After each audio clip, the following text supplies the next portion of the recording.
जय Shri Radhe my beautiful devotee. I hope you all are doing great और मैं भी ठीक हूँ। और आपको लग रहा होगा मैं तैयार हो गई हूँ, तो आज मैं जा रही हूँ वैष्णोनाथ महादेव के टेम्पल। आज मैं मॉर्निंग में सुबह जल्दी उठ गई थी और सबसे पहले फ्रेश हुई। फिर उसके बाद मैंने लड्डू गोपाल जी को नहाया। फिर उसके बाद मैं आज आपको बताती हूँ, मंदिर जाने के लिए कुछ पैकिंग कर रही थी। मैंने सोचा क्यों ना मैं आपके साथ शेयर करूँ। सबसे पहले ये मैंने बनाया है नंदी जी के लिए एक छोटी सी प्यारी सी माला, और ये मैं इसमें डाल दूँगी इस बास्केट में। ये बास्केट मैं ले जा रही हूँ, इसमें मैं डाल दूँगी। और इसके बाद मैंने बनाया है ये शिव जी भगवान जी की एक छोटी सी माला। और इसके बाद ये मैं लेके जा रही हूँ थोड़ी सी धतूरा है, ये विल्व है। और यहाँ पे हमारे यहाँ रुद्राक्ष लगे हुए हैं, तो मैं रुद्राक्ष भी ले जा रही हूँ। मैं और आशी ढूंढ के लाए थे और ये भी ले जा रहे हैं साथ में। और ये मैं डाल दूँगी सारे।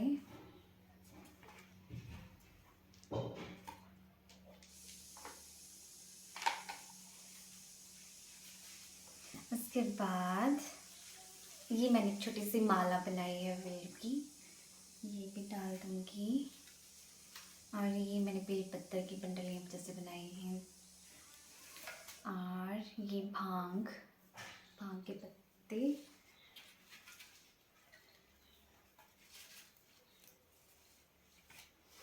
और उसके बाद ये हम डमरू ले जा रहे हैं। और एक ले जा रहे हैं हम तिलक। और ये हो गया मेरा सामान तैयार। और अब हम जा रहे हैं बाबा की टेम्पल, और मैं आपको बताती हूँ, हमारे साथ बने रहिए।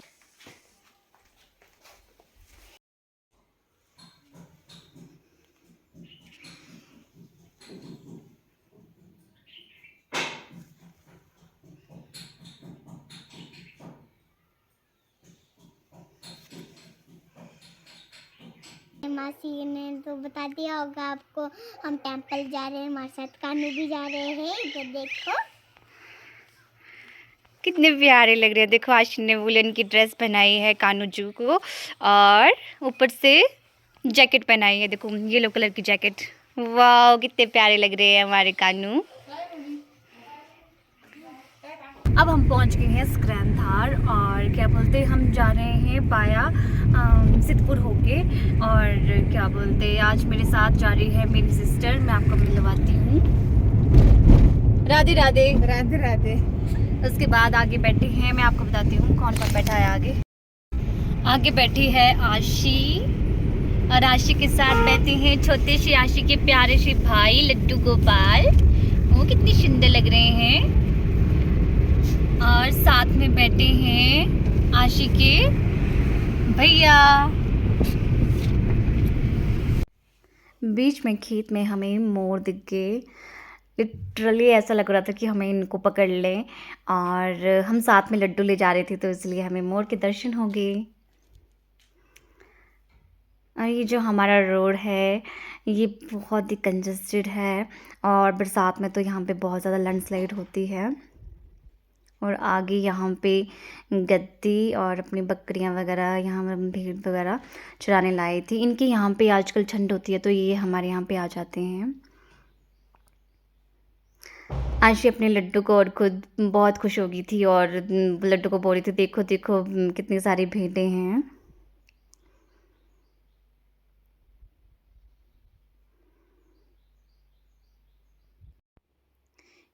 ये ब्यास नदी है, आपको इसका संस्कृत नाम पता होगा। इसका संस्कृत नाम है विपाशा।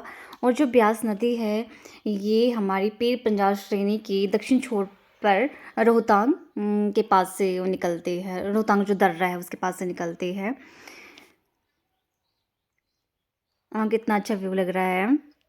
और यहाँ पे बहुत बड़ी बड़ी पहाड़ियाँ।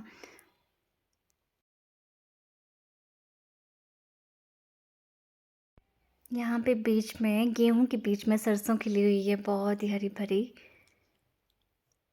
और आज कुछ मौसम कुछ ऐसे ख़राब सा था, अभी धूप वगैरह कुछ भी नहीं निकली थी।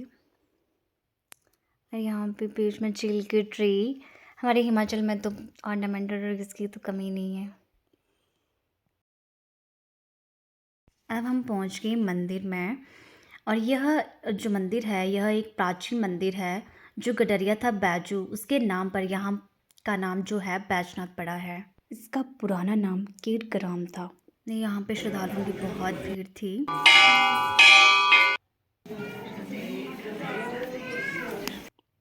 मंदिर के बाहर की दीवारों में ये मूर्तियाँ बनी हुई थी। पत्थर में ही ये मूर्तियाँ बनाई गई हैं। ऐतिहासिक मंदिर के साथ साथ यहाँ पे ये जो मंदिर है ये वास्तुकला का भी बहुत बड़ा उदाहरण है। और पुजारी जी ने मुझे अंदर प्रसाद के तौर पे नारियल दिया।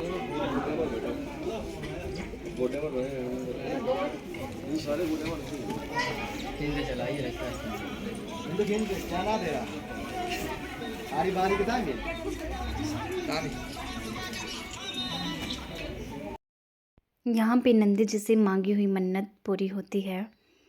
और बताया जाता है कि द्वादश चतुर्थी में ये जो शिखर दिख रहा है आपको ऊपर, यहाँ पे पुजारी जी अखरोट की बारिश करते हैं द्वादश चतुर्थी के दिन।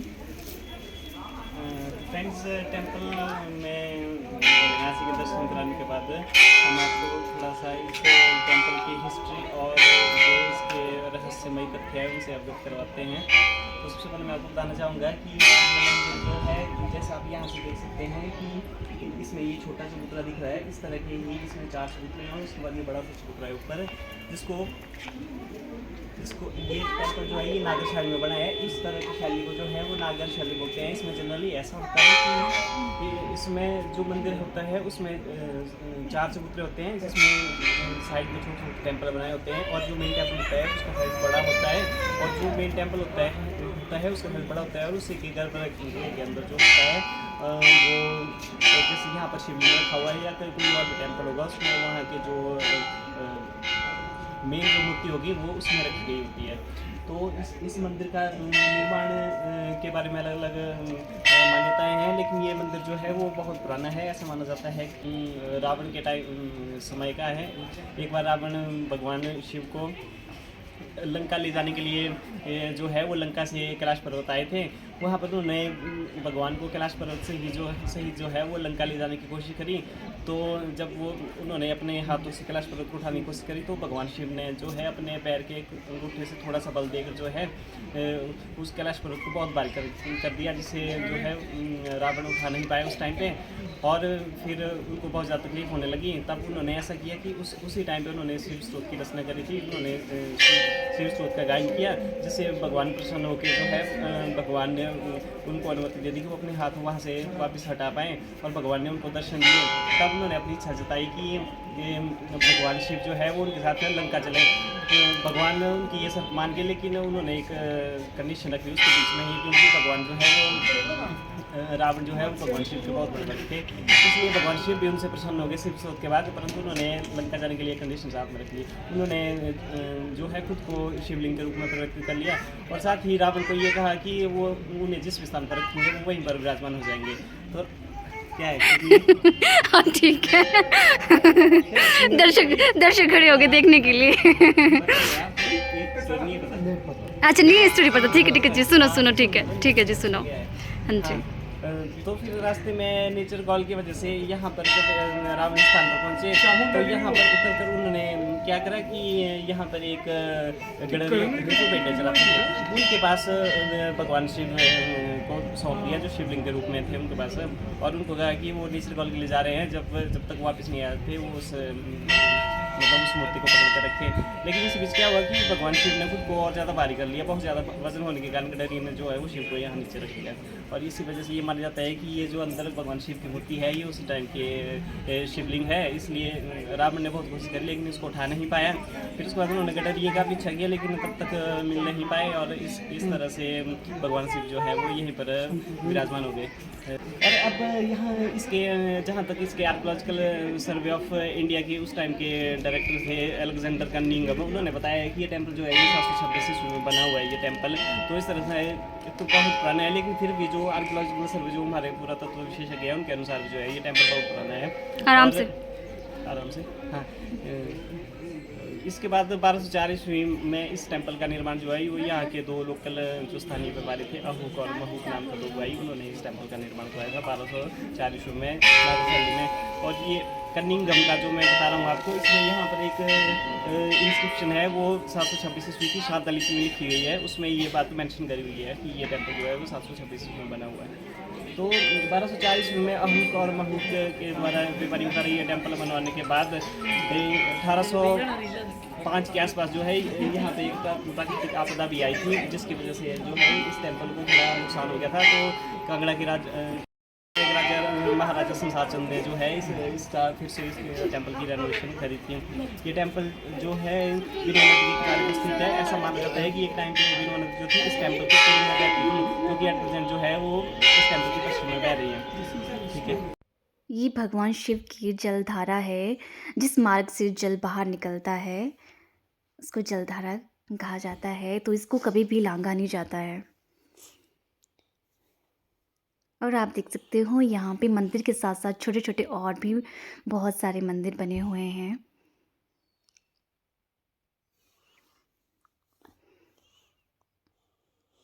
और यहाँ पे अंदर इन मंदिर में एक मंदिर में राधा कृष्ण भगवान जी बैठे हुए हैं और दूसरे में शिव जी भगवान जी, और यहाँ पे भी शिवलिंग।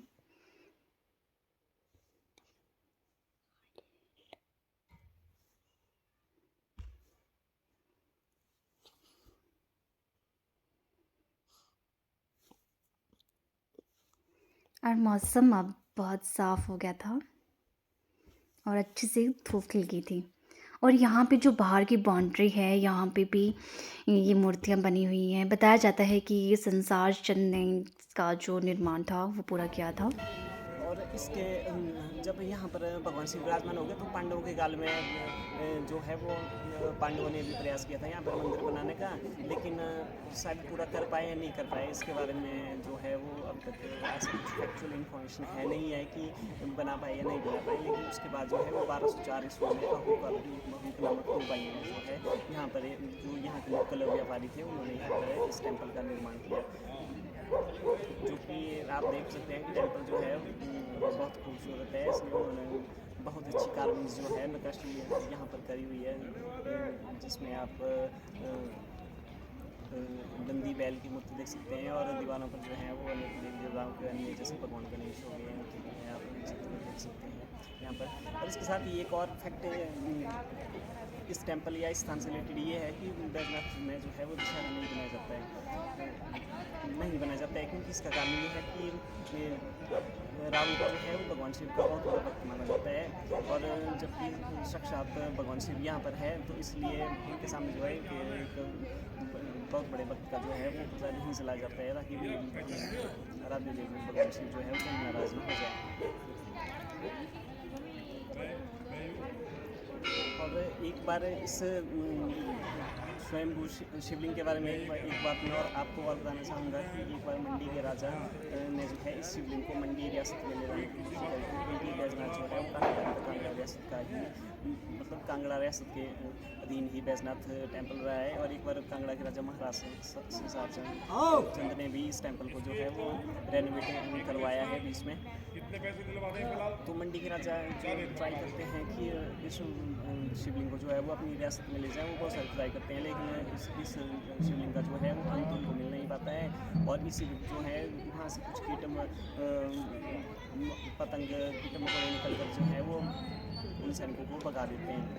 उसके बाद जो है इस शिवलिंग पर एक बार जो जलधारियाँ हैं उनको भी पता लगाने की कोशिश करी गई थी कि ये कहाँ तक है, लेकिन उसमें भी खुदाई करते करते बहुत अंत तक मिलती है और उसका जो है वो शिवलिंग के अंत का पता लोगों को नहीं लग पाता है कि ये कहाँ तक है। और जैसा है ठीक है, मेरे मुँह जैसे निकल रहे हैं। और इसके बाद शिवधाम दिखा दिए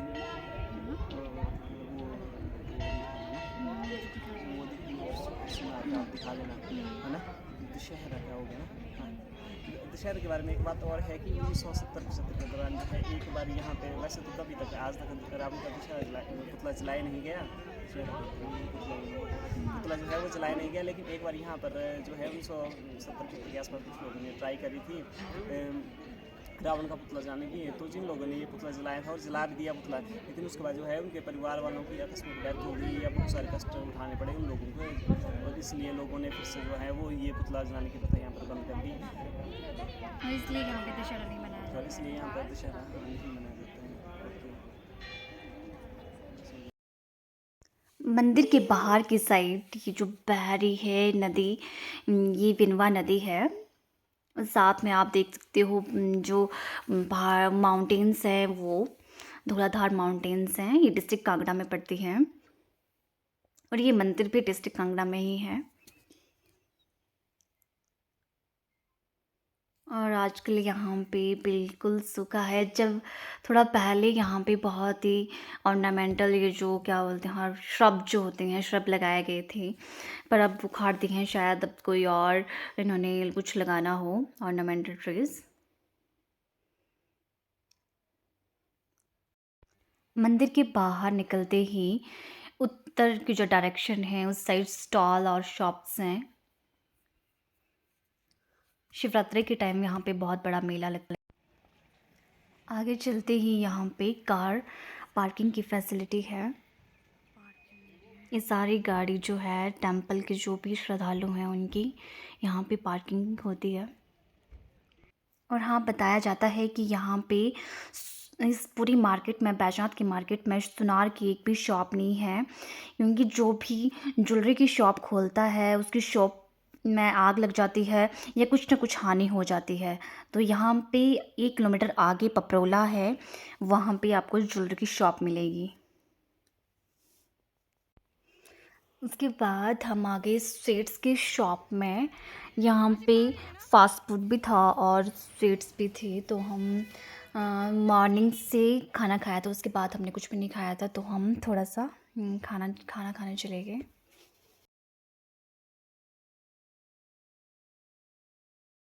पहुँच गई हूँ घर और टेंपल में जाके बहुत मज़ा आया। बहुत ही पीस और पॉजिटिविटी वहाँ पे थी।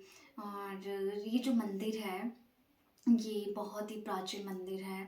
आपने देखा होगा वीडियो में, बहुत ही वो। और ये, हाँ, सबसे बड़ा एग्जांपल है वास्तुकला का। आपने देखा होगा जो दीवारें थी वहाँ पे जो स्कल्पचर हैं बहुत जगह बने हुए हैं। और अंदर जहाँ पे शिवलिंग विराजमान है वहाँ पे पंडित जी ने चैंटिंग लगाई हुई थी।